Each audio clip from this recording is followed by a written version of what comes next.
Welcome back to another episode of Amazon Seller Hacks. I am your host, Trent Strang, and if you haven't subscribed already, find us on Instagram, Facebook, and of course YouTube at Amazon Seller Hacks. Subscribe, support, and follow the story. This week what I want to cover, I get the question quite often, Trent, how much did it actually cost you to get started selling on Amazon? And so when I was getting started, I heard anywhere from $500 to $1,000 all the way up to $10,000 to $15,000 to get started on Amazon. Today, what I really want to go through and do is break down what did I spend on getting started and getting launched. So I've broke it down for you guys here. You can see up there in the top left-hand corner, the first thing I want to get started with is factory cost. And so what I went through and did is broke it down by unit and then also total cost. So what you're going to see here, the cost per pen, so what they cost per unit was $3.94, and that's for these actual watercolor brush pens here. So that's the actual pens, which I ordered 500 units, so that brought the total cost to $1,970 for all 500 pen sets. The next thing that I wanted to go through and do, and if you look at any of the other Amazon people who recommend how to differentiate yourself when selling on Amazon FBA, one of the things is you need to have something that A, makes you better, but also makes you different from every other product. Because if you go to Amazon, type in watercolor brush pen sets, you're going to find a ton of very similar sets to this. What I did is I was looking to add something very, very cheap that I could charge a much bigger amount for and profit from that was going to make me different from all my competitors. And so what I decided to do is, what better way to add to a watercolor brush pen set than to add a watercolor pads for them to actually color on. So I was able to package that in. I negotiated that with my factory. They sourced the product for me and then added it right into the watercolor pen set.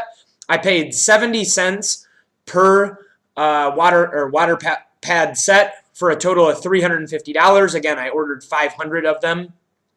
The next thing is the paper card or label insert. So that's this watercolor brush pen label right here. That's what I added in, and that cost standard $50. So I broke it down to 10 cents per set, but it's $50 standard just to set that up. So had I ordered 1,000 or 1,500 units, they would have also still charged me just the $50 to set that up.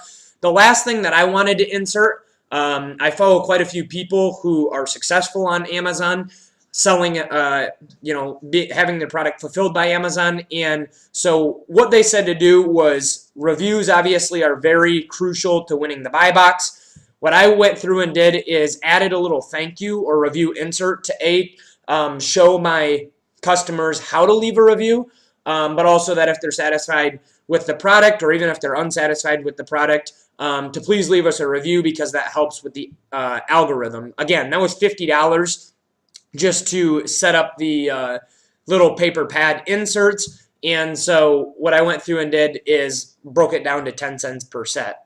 So my total cost at the factory was $4.84 for the actual watercolor pads and pens.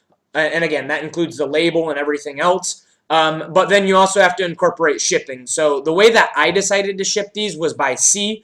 One of the reasons that when I was reading the reviews on some of my competitors' products, their pens were leaky. When I asked the factory why that was or how we could prevent that, they said that people were sending them by air, and because of the pressure changes, it was causing the pens to leak. So I decided it takes a little bit longer, but the nice thing is it is a little bit cheaper, and I actually negotiated this with the factory. I know some people use sites out there like Freightos, but I actually negotiated this with the factory. They helped me find a freight forwarding company. They handled all the customs, and the nice thing was they just added it to my bill. So the total cost to ship was $600. They handled everything free on board, which essentially meant from the time it left the factory to the time it arrives at the Amazon warehouse, they handle the shipping, and I'm insured for that in case anything happens to my product.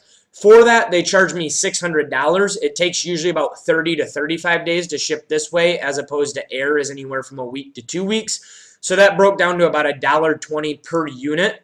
So you'll see here the total product cost was about $6.94, or about $3,020 total for the pad, the pens, and the inserts and labels to get everything set up. Now, with getting started on Amazon FBA, there's some additional cost. The reason I broke these out separately is because these costs won't necessarily happen every single time, but I did have to pay them out of pocket to get started up front. So the first one is the label design. And if you haven't heard of Fiverr, I use Fiverr for almost everything that I do. It's a very cheap way to find freelancers out there. They do great work at a very, very, very cheap and fractional price of what you would pay if you had it done here in the United States. So I had a label design, $21, and again, you can see that in the picture here. That's the 20-piece set watercolor brush pen. He actually designed that for me. Graphics designer did a great job with it. The next thing is the product's description. This was absolutely worth it, and if you want to know who I used, I can just drop a comment and I can get you the person who I used.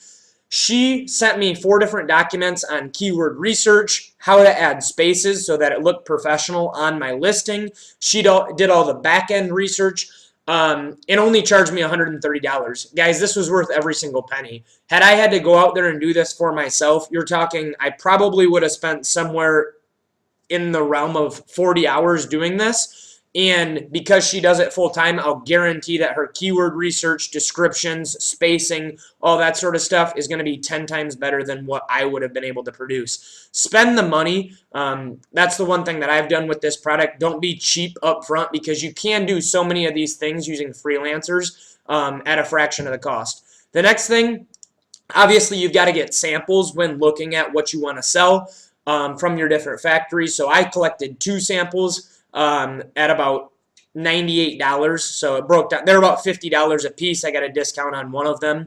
And then the last thing is product images. So obviously right here is one of my product images. This is your images for the actual listing, and so that came out to about $31.50.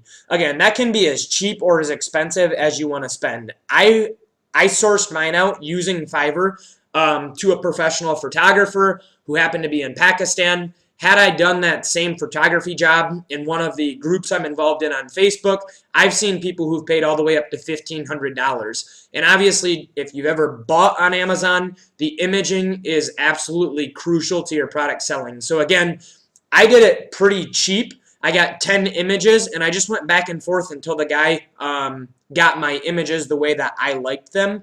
And again, he was very, very helpful in working with me.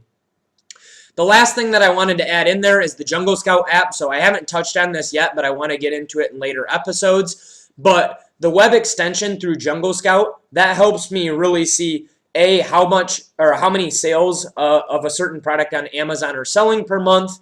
B, it helps me see how much those are selling for. And the last thing is the actual niche or product competitive. So helps me find all those things. It's just an extension in your Chrome browser. That's $97 though, a one-time fee. The last thing is the web app through Jungle Scout again. I got 2 months of it, really. You only need a month of it. You can source or you can screen your product. And if you haven't checked out the $1 Million Case Study through Jungle Scout, they can help a lot as well as far as how to use this and how to do those sort of things. But the web app, I had it for 2 months instead of 1 at $39 a month, so that was $78. My total cost on Jungle Scout was $175, bringing my grand total initial investment to about $3,475.50 is what I've spent so far to do everything for this product. Again, I ordered 500 units. The more units that you buy, the cheaper cost per unit. However, I want to make sure that this product's actually going to sell before I go dropping thousands and thousands of dollars into it. I will say it's not $500 as my initial investment. However, it also wasn't $10,000. I mean, I think $3,475.50, very, very reasonable. I'm going to sell these things for $25 a piece, and I will get into on the next episode the profit per unit. So again, please follow my story, subscribe. I'm going to continue to go through and do these kinds of videos. If you have anything you'd like me to touch on or answer specifically about my product or launching, go ahead, drop those in the comments section. I will try and get to those. And until next time, we'll see you later. I do what it takes, whatever it takes.